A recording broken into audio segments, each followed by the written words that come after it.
వెంకట కుమార్ శర్మ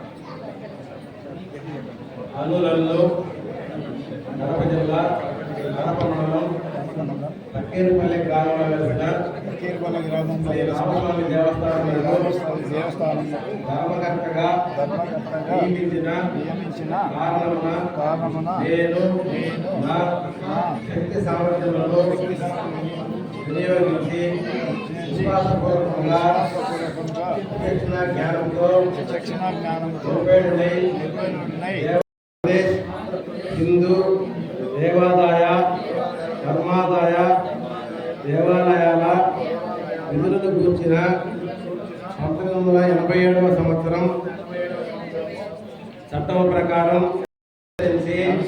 ప్రవర్తించగలనని దైవసాక్షిగా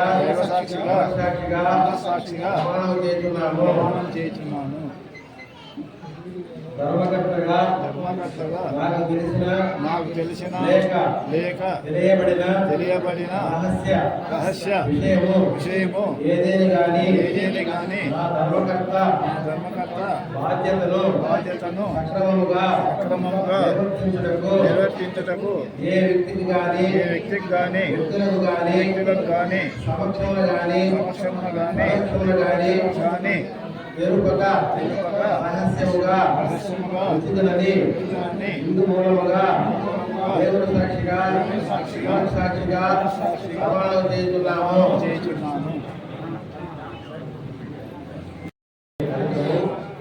నూతనంగా ధర్మకర్తలో ఒకరైన శ్రీమతి ఎస్ శ్రీదేవి భర్త మదన్ మోహన్ రెడ్డి గారిని ధర్మకర్తల మండలి అధ్యక్షురాలిగా ఉండటకు శ్రీ పి లక్ష్మిరెడ్డి గారు ప్రతిపాదించగా శ్రీమతి పి భాగ్యలక్ష్మి గారు బలపరచగా ఇతర ఎటువంటి ప్రతిపాదనలు రానున్న శ్రీమతి ఎస్ శ్రీదేవి భర్త మదన్ మోహన్ రెడ్డి గారిని ధర్మకర్తల మండలి అధ్యక్షుడిగా ఏకగ్రీవంగా ఏర్పడమైనది.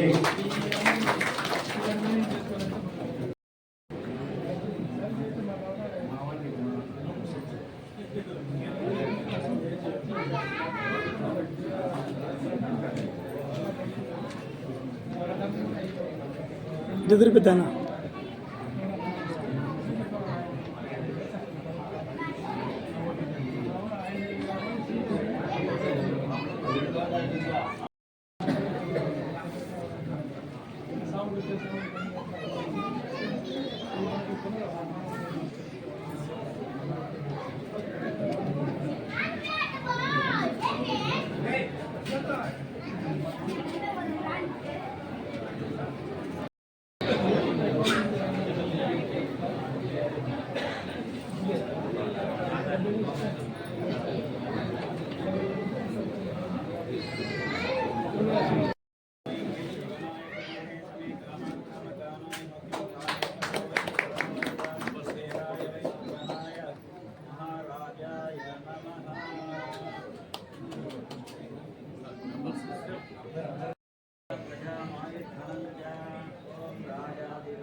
చదువుకోండి.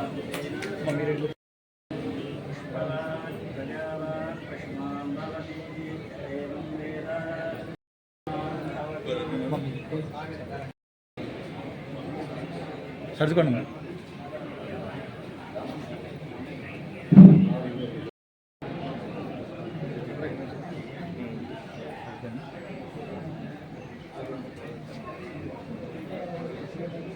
ఓకేనా? అలాగే రెడ్డప్ప గారి శ్రీనివాసరెడ్డి జోనల్ కమిటీ చైర్మన్ గారికి స్వాగతం. ఈ కార్యక్రమం గురించి రెడ్డప్ప గారి శ్రీనివాసరెడ్డి గారిని మాట్లాడవలసింది కోరుతున్నాం. ఎంతో పురాతన ఆలయం, పవిత్ర ఆలయం పక్కిరిపల్లె రామస్వామి ఆలయానికి నూతన కమిటీ కార్యవర్గం ఎంపిక చేయడం, ప్రభుత్వ ఉత్తర్వులతో శ్రీమతి శ్రీదేవి గారిని టెంపుల్ కమిటీ చైర్మన్గా, అదేవిధంగా లక్ష్మీరెడ్డి గారిని ట్రస్ట్ బోర్డు సభ్యులుగా, వెంకట కుమార్ గారు, అంజనమ్మ గారు, శ్రీమతి భాగ్యలక్ష్మి గారు, శ్రీమతి శివమ్మ గారు, శ్రీనివాసులు గారు, అదేవిధంగా సుబ్రహ్మణ్యం గారు ఎక్సెప్షన్ మెంబర్గా రామస్వామి దేవాలయానికి నూతన కమిటీ ట్రస్ట్ బోర్డు చైర్మన్ సభ్యులుగా ఎన్నుకోవడం వారికి ప్రత్యేకంగా శుభాకాంక్షలు తెలియజేస్తుండగా, అన్నిటికంటే ముఖ్యంగా ఈ టెంపుల్ ఎంత పురాతనమైందో అంత ఆర్థికంగా బలంగా ఉన్న టెంపుల్. చాలా పాత దేవాలయం. దీని పవిత్రతను కాపాడుతున్న పక్కిరిపల్లెలో ఉన్న ప్రతి ఒక్కరికి కూడా నేను ప్రత్యేకంగా ధన్యవాదాలు తెలియజేయాలా. ఎందుకంటే ఏ రాజకీయాలకు సంబంధం లేకుండా ఆలయ అభివృద్ధికి మాత్రమే ప్రతి ఒక్కరు కూడా అభివృద్ధికే పనిచేసుకుంటూ రాజకీయాలకు సంబంధం లేకుండా ఈ ఆలయం ఉంది. మేము కూడా ఈ లోకల్గా ఉన్న వీళ్ళందరూ వచ్చి మాకు టెంపుల్ కమిటీ వేయమన్నప్పుడు మేము జోక్యం చేసుకున్నాం. మీరందరూ కూడా ఆమోదంతో మీరే కమిటీ ప్రతిపాదన తీసుకొస్తే మేము ఆమోదింపజేస్తామని చెప్పినాం. మేము కూడా ఎవరిని ఇక్కడ రాజకీయంగా ప్రతిపాదించలేదు, ఆమోదం లేదు. మీలో మీలే ఎంపిక చేసుకొని ఈ కమిటీ ద్వారా ఈరోజు శ్రీమతి శ్రీదేవి గారు, మదన్మోహన్ రెడ్డి గారి మిస్సెస్ను, అదేవిధంగా మిగతా కమిటీ సభ్యులందరినీ ఏర్పాటు చేశారు.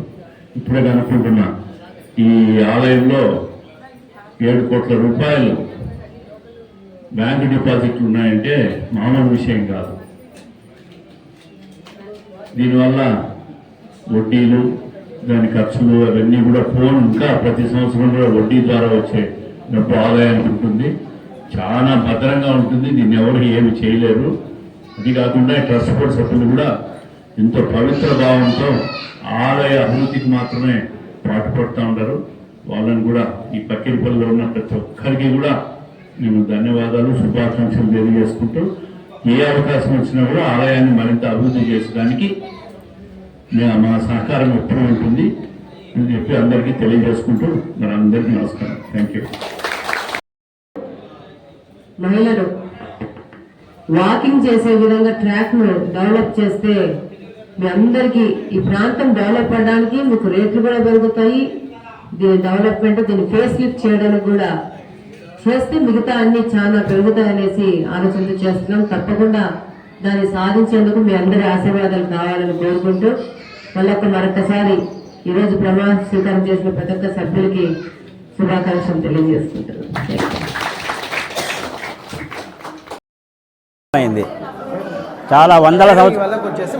చాలా పవిత్రమైంది. ఎందుకంటే చాలా వందల సంవత్సరాల క్రితమే ఈ దేవాలయము ప్రతిష్టమైంది.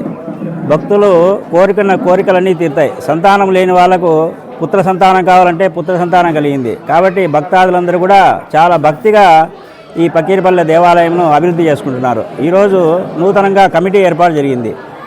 దేవాలయము చాలా మహిమాన్వితమైంది కాబట్టి ప్రతి ఒక్కరు కూడా భక్తిగా పూజలు చేసుకుంటూ ఉంటారు. ఇక్కడ